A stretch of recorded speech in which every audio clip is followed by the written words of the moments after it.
Porque dicen que soy muy alegre. Siempre me estoy riendo, haciendo bromas, cuentas chistes y lo que hago es alegrarles. L'empatia és una de les coses més importants. Penso que hauria de ser una persona empàtica, una persona reflexiva, una persona amb dots de gent, sí, amb facilitat de relacionar-se amb la gent. Però tot això seria interessant que, tot i tenir-ho, que no ho portés a l'extrem, no? Perquè si ets massa empàtic, posaràs massa a l'altra banda. Si et relaciones amb la gent però ets massa proper amb les famílies o amb els nanos, de vegades ells poden confondre coses. Per tant, una de les característiques que ha de tenir un educador social és saber trobar el terme mig sempre en el context en el que treballi. Sí? No és el mateix treballar en un centre obert, que en un CRAE, que al carrer. Aquesta part que deia abans de l'empatia, crec que també té una part negativa en el meu cas, perquè de vegades empatitzo massa amb les persones i això dificulta de vegades la objectivitat. Como punto débil, yo creo que es lo sensible que soy. Soc una mica exigent pel que fa a les persones destinatàries, l'acció socioeducativa directa. Portar a terme això és la cosa més fàcil. El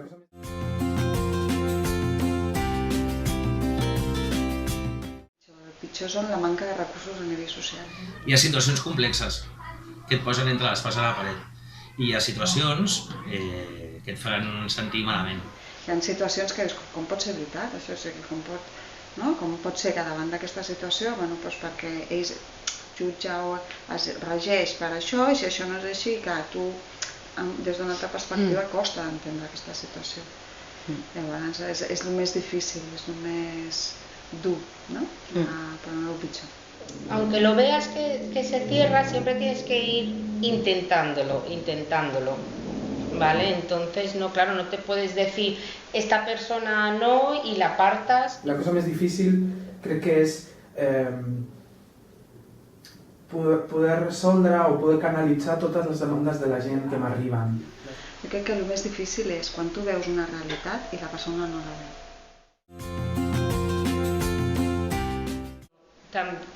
Una persona a lo mejor solamente ya con los que están peores, pues es el cariño, estar con ellos, decirles cositas. El que jo em plantejo és sempre treballar amb la persona. O sigui que el procés l'ha de fer la persona. Per tant, els ritmes els marquen ells, no jo. Jo simplement acompanyo. También tienes que entenderlos a ellos. Quan tu tens un equip,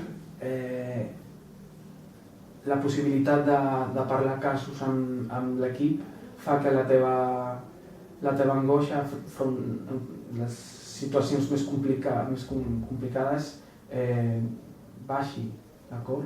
I crec que és molt important perquè el treball en equip és veritat que dona més feina perquè de vegades, en aquest sentit, perquè has de pensar més i tot, però moltes vegades les diferents visions de les persones fan que tu vagis més tranquil o més tranquil a casa, no portant tot sol aquesta situació conflictiva.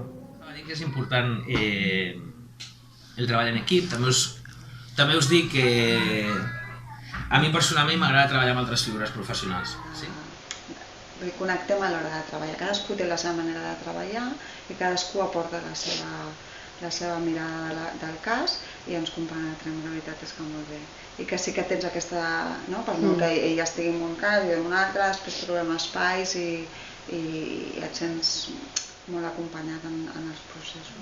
I a nivell de comunicació i de relació l'equip és bàsic. Sí, bàsic. Els equips s'han de cuidar molt i més en aquestes feines.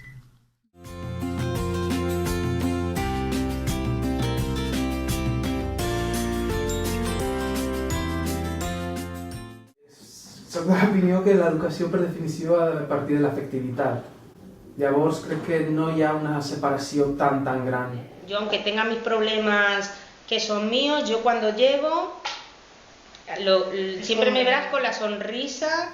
Jo crec que és necessari establir límits com a educador crec que és necessari. Els límits, bé, hi hauria molt a parlar i hi ha tants límits com situacions n'hi ha. Però jo crec que sempre que comenci a tenir un gran impacte a la teva vida personal, vull dir, fora de la feina, un gran impacte, llavors és on s'ha d'actuar. No sé si límits és la paraula, però almenys una gestió d'aquesta situació. I potser a cap feina, vull dir, un lampista és un lampista també a les 12 de la nit a casa seva. A lo mejor aquí tienes feeling con esa familia y puedes quedar a tomar un café y no creo que sea nada malo. La història és seva, no és teva. I que la resposta, la solució, l'alternativa, el pas l'ha de fer la persona, amb la seva realitat, amb la seva història, amb el seu dia a dia, no amb el meu dia a dia. Porque lo de la carrera se te olvida, como la práctica no hay nada. Jo crec que el control en aquest sentit ve quan amb una persona que pel que sigui et toca més i vols ajudar-la més. Jo crec que això parteix de la teva imparcialitat. I això, per ser imparcial i a la vegada tenir efectivitat i fer una tasca d'educació adequada, hem de valorar els nostres sentiments i l'efectivitat que tenim, però també valorar les conseqüències de les accions que tenim. Jo crec que és un bon equilibri entre aquestes qüestions i per controlar-se hem de veure ben bé quines implicacions té les accions que tu fas. I jo crec que és pensar i estar present i estar molt atent. I això també, òbviament, forma part de l'experiència, però jo crec que és molt important estar en cada moment atent, pendent del que s'està fent per poder, aquí puc estirar una mica més o aquí puc relaxar-me una mica més. Jo no paro de fer formació, cursos, de llegir, perquè considero que és també el que m'enriqueix i el que, quan treballes amb persones, qualsevol metodologia, qualsevol nou corrent pedagògic, el que sigui, tot t'aporta i també et pot ajudar a tenir més eines per a poder ajudar i acompanyar les persones.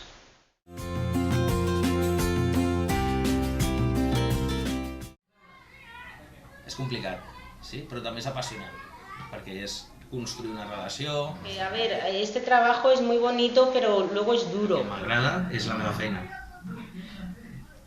Tot i ser conscient que hi ha moltes dificultats i que de vegades el sistema no ajuda.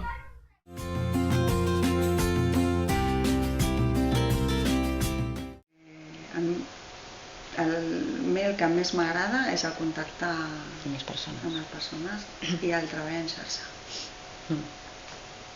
Treballar amb l'institut, treballar amb l'escola, fer coordinacions amb el pediatre, amb el metge, amb les diferents entitats, d'entendre un treball molt transversal.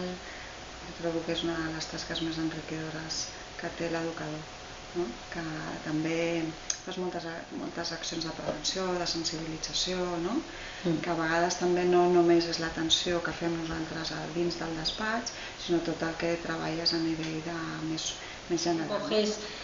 Coges cariño con la familia y porque ellos ven también que tú estás mucho por ellos y claro, y también haces vínculos con la familia. Et criden pel carrer, òbviament hi ha un vincle. Yo sacarles una sonrisa todos los días para mí es suficiente ya. Puc gaudir de la meva professió.